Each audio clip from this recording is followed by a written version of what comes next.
Sebelum melanjutkan, jangan lupa subscribe dulu, terima kasih. Bab 290, bertemu Yao Fei lagi. 3 jam kemudian, Huang Xiaolong berhasil kembali ke kota 10.000 dewa dari Gunung Harimau Patah, saat itu sudah tengah malam. Tuan Muda, Qin Yang, Li Fei, dan yang lainnya menunggu di depan sebuah halaman kecil untuk beberapa waktu. Ketika mereka melihat Huang Xiaolong, mereka semua bergegas untuk menyambutnya. Huang Xiaolong mengangguk dan memasuki halaman. Mempertimbangkan waktu yang dibutuhkan untuk menjelajahi tempat tinggal di Gunung Empat Lautan, mereka akan menghabiskan beberapa hari di kota Dewa Segudang. Oleh karena itu Huang Xiaolong memutuskan untuk membeli sebuah halaman.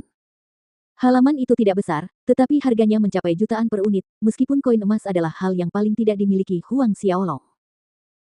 Huang Xiaolong sudah tidak bisa menghitung jumlah koin emas yang diperoleh Nine Tripod Commerce selama bertahun-tahun, ditambah dengan kekayaan yang diperoleh dari cincin spasial para ahli alam Xiantian yang dibunuhnya di jalan, kekayaan ini bertambah banyak.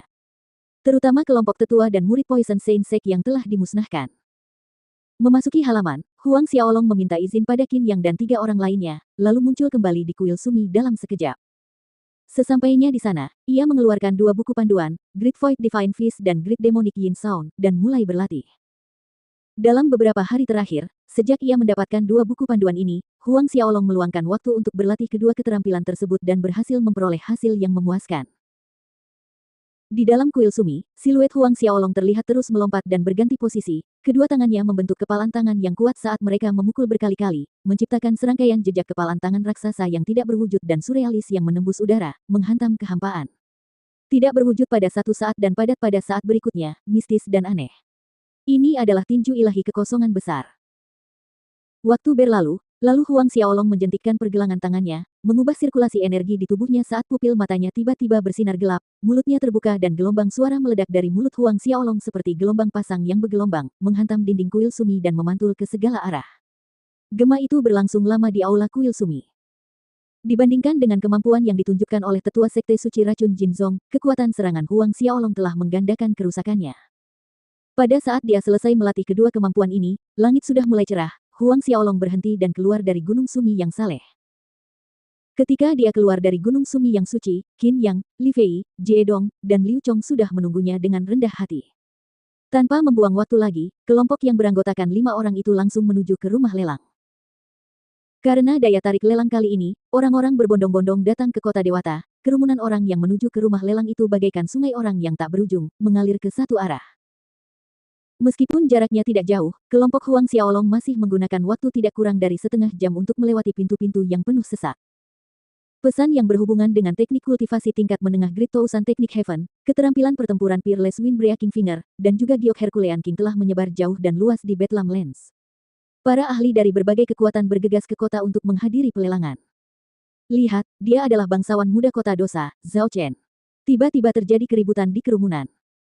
Tertarik oleh kerumunan yang berisik, Huang Xiaolong menoleh untuk melihat, mengikuti tatapan kerumunan. Sebuah jalan kecil terbuka dengan sendirinya di antara pintu masuk yang awalnya penuh dengan kerumunan, di mana seorang pemuda tampan mengenakan jubah brokat yang mewah masuk, dikawal oleh sekelompok pengawal. Aku tidak menyangka bahkan bangsawan muda Zhao Chen akan datang ke sini. Kudengar penjaga kota Dosa memiliki 13 anak, bangsawan muda Zhao Chen memiliki bakat tertinggi dan paling disukai oleh penjaga kota Dosa. Aku ingin tahu apa kekuatan bangsawan muda Zhao Chen, ada rumor tentang dia yang berhasil menembus alam Saint sejak 30 tahun yang lalu. Diskusi yang riuh terjadi sekaligus di antara kerumunan, banyak murid dari keluarga dan sekte menatap Zhao Chen dengan mata menyala-nyala penuh pemujaan. Huang Xiaolong sedikit terkejut mendengar pembicaraan orang-orang di sekitarnya, pemuda tampan berjubah brokat hitam itu ternyata salah satu anak dari penjaga kota Dosa. Sin City, salah satu dari 10 kekuatan hegemoni teratas di Bedlam Lands, faktanya, ia berada di puncak daftar. Pada saat ini, Zhao Chen, yang dilindungi oleh para pengawalnya, sedang berjalan di depan Huang Xiaolong. Tidak yakin apakah itu disengaja atau tidak, ketika Zhao Chen berjalan melewati Huang Xiaolong, dia melirik Huang Xiaolong dari sudut matanya. Mata mereka bertemu, dan pada saat yang sama, tekanan tak terlihat dengan cepat menyelimuti Huang Xiaolong. Jiwa Huang Xiaolong bergetar, tetapi itu hanya sesaat, dan dia berhasil pulih hampir seketika. Ketika dia pulih, Zhao Chen dan pengawalnya telah memasuki aula pelelangan. Tuan Muda. Qin yang melangkah lebih dekat ke Huang Xiaolong, melangkah dengan hati-hati. Huang Xiaolong menatap punggung Zhao Chen tanpa berkedip, mari kita masuk juga. Meskipun itu hanya tabrakan sepersekian detik, itu sudah cukup bagi Huang Xiaolong untuk memperkirakan kekuatan Zhao Chen. Tidak diragukan lagi, Zhao Chen adalah ahli Saint Realm sejati. Momentum semacam itu tidak bisa berbohong. Tidak hanya itu, Huang Xiaolong dapat melihatnya di mata Zhao Chen. Dia tahu siapa dia. Sesampainya di pintu masuk rumah lelang, Huang Xiaolong membayar 1 juta koin emas dan memasuki aula lelang bersama Qin Yang dan yang lainnya. Naik ke lantai pertama, Huang Xiaolong mengamati sekeliling, memilih sudut yang agak terpencil, dan duduk. Ada total 3 lantai di rumah lelang kota Dewa Segudang ini. Lantai kedua dan ketiga adalah kamar pribadi yang disediakan, yang khusus dibangun untuk para ahli alam Saint. Jadi, Huang Xiaolong hanya bisa tinggal di lantai pertama, seperti kebanyakan tamu lainnya. Di kamar pribadi nomor 9, di lantai 3, Zhao Chen duduk. Melalui dinding-dinding ruangan yang dikristalkan secara khusus, ia melihat Huang Xiaolong duduk di sudut yang lebih terpencil di lantai pertama di bawah. Dia Huang Xiaolong? Tanyanya pada penjaga di sampingnya. Seorang lelaki tua berambut perak yang berdiri di sebelah kiri punggung Zhao Chen melangkah maju. Baik, Tuan Muda. Zhao Chen mengangguk, matanya berbinar, tetapi tidak ada yang tahu apa yang ada dalam pikirannya. Sementara di sisi Huang Xiaolong, obrolan berisik terdengar di sebelahnya saat dia duduk. Di pelelangan kali ini, bahkan senior kota Milenium, He Yunxiong ada di sini. Senior He Yunxiong ada di sini. Benar, konon leluhur senior He Yunxiong adalah Raja Herculean, salah satu dari 6 raja kuno. Pastinya, batu giok Raja Herculean telah menarik perhatian senior He Yunxiong. Menurut pendapatku, senior He Yunxiong bertekad untuk mendapatkan batu giok itu. Kudengar kalau bangsawan muda Zhao Chen juga ada di sini kali ini.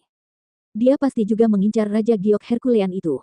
Senior He Yunxiong mungkin tidak akan bisa mewujudkan keinginannya dengan lancar. He Yunxiong. Mendengarkan obrolan ringan yang terjadi di sampingnya, Huang Xiaolong terkejut.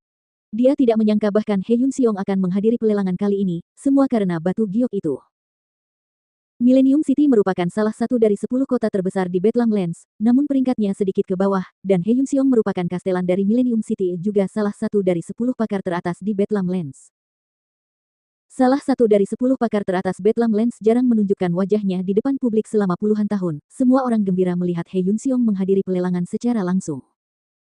Pada saat ini, mata Huang Xiaolong tiba-tiba menyipit saat dia menatap lekat-lekat sosok yang duduk di salah satu sudut aula lelang. Orang ini sebenarnya adalah Yao Fei.